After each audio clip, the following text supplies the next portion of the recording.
প্রদীপগুলোই কালী পুজোর দিন জ্বালানো হবে, তাই না? হ্যাঁ, মা, আমিও প্রদীপ বানাবো। আগে শিখে নে কিভাবে বানাচ্ছি, বড় হয়ে তুইও বানাবি।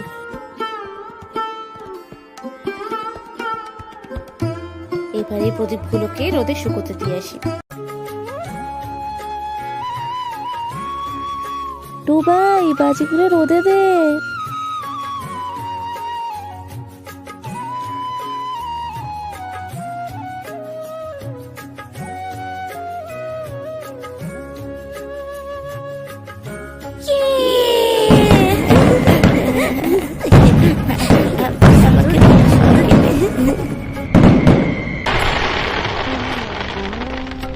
টুবাই, টুকুন, তাড়াতাড়ি খেতে আয়।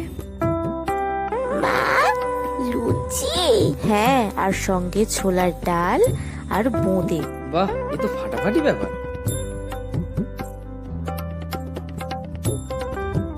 এই ভাই, তাড়াতাড়ি ঘুমিয়ে পড়, আজকে কিন্তু অমাবস্যা। তাড়াতাড়ি না ঘুমালে এই ভূতে ধরবে। ওরে বাবা! আপনাদের সকলকে জানাই শুভ Deepavali. Please subscribe my channel, comment, share and like the video.